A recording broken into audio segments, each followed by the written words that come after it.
Does it seem like the defenders are magnetically attached to your football, or is every drop back an adventure for you? If so, with this video, I'm going to show you how to increase your passing efficiency, help eliminate turnovers, and be able to place passes anywhere on the field in college football 25. I'm Chris from Sports Gamers Online, and all right, let's get it. Now, pass leading can be your best friend by turning a well-covered receiver into a completed catch simply by how you aimed your pass. So when you press the receiver's icon to pass them the ball quickly, aim the left stick in the direction you want to lead the pass. Now, no, passing behind a receiver can slow them down and turn them around if it seems like they're running into an incoming defender. Like in this example, pass leading to the left had the receiver adjust his body where he actually fit in between both defenders. In this play here, I aimed to the left just to have him slow down so he doesn't run into anybody. Each situation is fluid, but there are spots you can always put the ball to increase your chance of making a completion. And if you go into your game settings from the main menu, then down to passing mechanics, and then pass lead increase, this setting determines how far from the receiver your pass lead will go.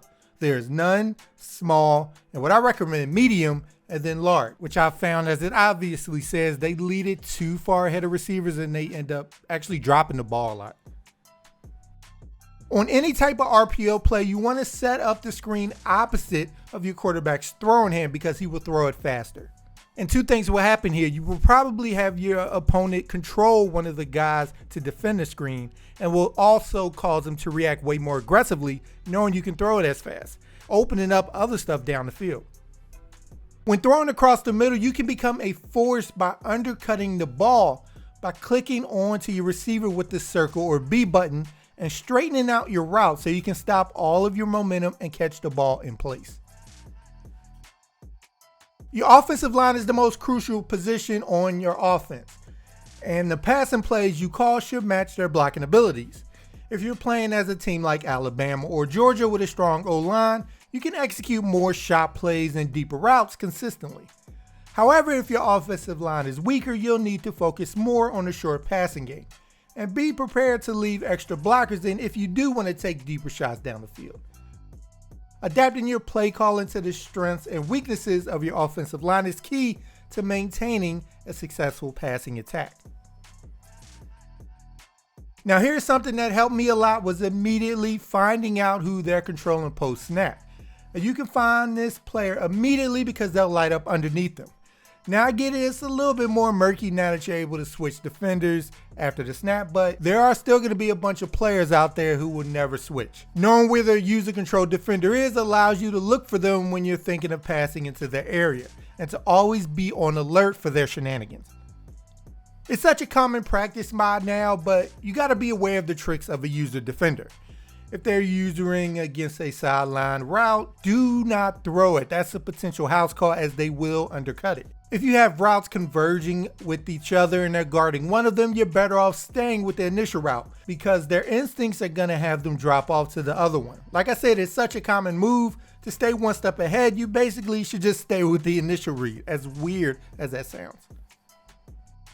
I mentioned earlier you want multiple reads to prevent you locking onto one guy, but to also not miss a potentially open one. You want your routes to work off of each other.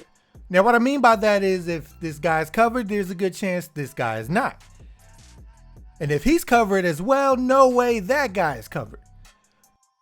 Now, you can set it up like that with a high-low read. This is the play that has a guy run in front and another behind a defender's zone. So whatever he chooses, he's technically always going to be wrong. And you want them spread deep enough where one user can't cover both. You can set this up down the middle or on the sideline. This is the most basic of reads, and if you want to get spicy, add a streak route to it as well so you create a 3-level read, where the defense needs to start moving guys over to help defend. Another important note about reads is you always want to start with the further developing read and work your way short. So you're not piling up a bunch of 3-yard drags or in routes when your streak or post route is about to come open. Now, to help look through your reads faster, I want you to, instead of looking at the receiver initially, I want you to check the area the receiver will be running into to receive the ball. And if you notice it's wide open, if they're in man defense, or a vacant spot in the zone, will tell you if your read is about to come open or not and if you should move on to your next read, and continue to do this until you're at your final read. When rolling out of the pocket and you have no open receivers, you can use the right stick to playmaker to direct your closest receiver to move in any direction. This can potentially create big plays by moving your stationary target into open space and put your opponent in a tough spot of having to maybe choose between defending you and the impossibility of guarding a quickly playmaker receiver. Dropping back too far before throwing a pass on regular passing downs is a bad habit that can negatively impact your effectiveness stringing together successful drives. 3rd and 20, do your thing, but 3rd and 5, try not to drop back too far as you're also eliminating any scramble chances. It may seem like helping yourself not get sacked, but it also reduces the success of your throw because it's in the air longer. To change these habits, practice dropping back and then climbing the pocket, simulating an actual QB doing so with your left stick. This limits those nasty 30-yard sacks and keeps the chance of you stepping up into wide open space alive. In College Football 25, there are 3 types of catches you can make, and all 3 largely depend on what the nearest defender to them is doing. The first type of catch is the run after the catch mechanic, which you achieve by holding the square button on PlayStation or X on Xbox to perform a catch where the player keeps running immediately after securing the ball. This is made for when there is nobody in front of the receiver. The next type of catch is the possession catch, and this is used when the receiver doesn't have free space in front of him and it looks like he's about to get hit, or they're about to run out of bounds and need to keep their feet in. The possession catch is your best friend here, and you do it by holding the X button on PlayStation or A on Xbox to make a catch where the only goal of the player is to get both feet in if they throw it to the sidelines and fall to the ground afterwards if the throw is to any other part of the field. This type of catch prioritizes securing the ball over gaining additional yards, so it's key on, let's say, 3rd down as a helping hand against tight coverage. And lastly is the aggressive catch, which you perform by hitting triangle on PlayStation or the Y button on Xbox to have your player attempt a highlight reel catch. Whether in a contested situation or if he needs to climb the ladder elsewhere, some guys are a lot better than others at performing these types of grabs. You're going to be required to perform each of these catches multiple times over the course of a game. Also, in your coaching adjustments at the play call screen, you can set a good base of telling your AI controlled players to always make a certain type of catch depending on the depth of their route. I like to set this at conservative for intermediate so they will always go for a possession catch, and aggressive for deep balls, and simply override them when I click on to control them if it looks like a run after the catch chance is there.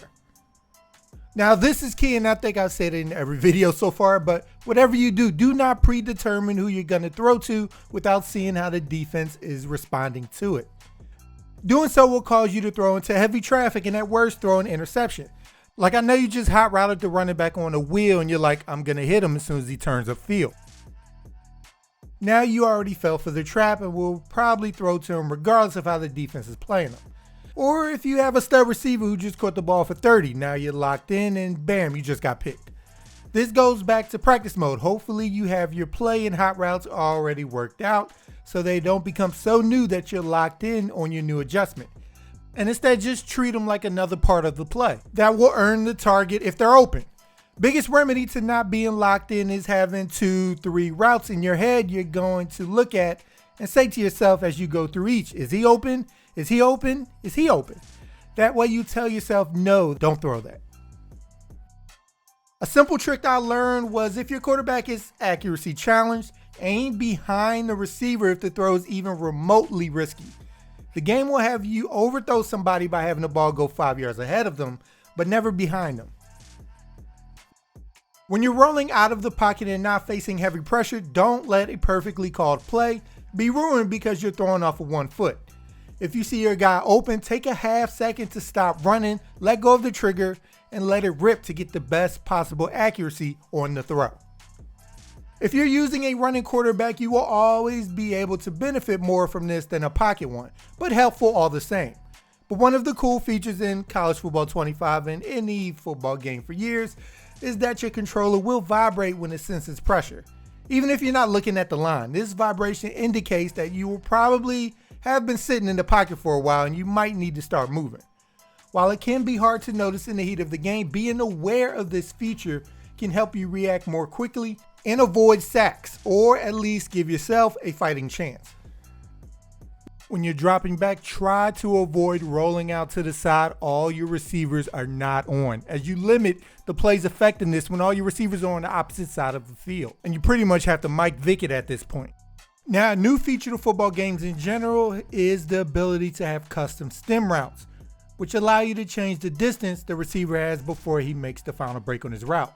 You can't do this for every play, but it's clutch, making other plays viable due to the adjustments that don't just make the route go to the sticks. Like for a hitch route, if you stem the route, you could literally have him run 1 yard and turn around, which can be very enticing for a user defender to come up and try to play while you throw something behind him. This look, usually your opponent is going to try and send 6 or get away with 5 with some manipulation on the D-line. So be ready to throw it fast or block somebody. Now, one mechanic that you should heavily utilize when throwing across the middle of the field is the high pass, which you want to hit L1 or LB to achieve it. And it goes hand in hand with the aggressive catch, so your player will climb the ladder to catch the ball. Like I said, don't be shy to use this when you're throwing across the middle of the field to get it over linebackers and in front of safeties. When dropping back, give the passing routes a legit chance before you roll out of the pocket, because a lot of the time you're gonna start rolling out before the pass rush even gets there, and you make it easier for them to sack you.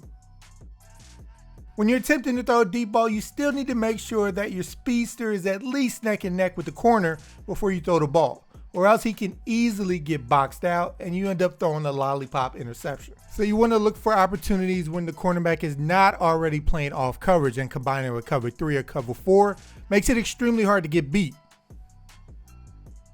Now, one key thing of advice I can give you is go into practice mode and just practice throwing, for example, a dig route over and over and over.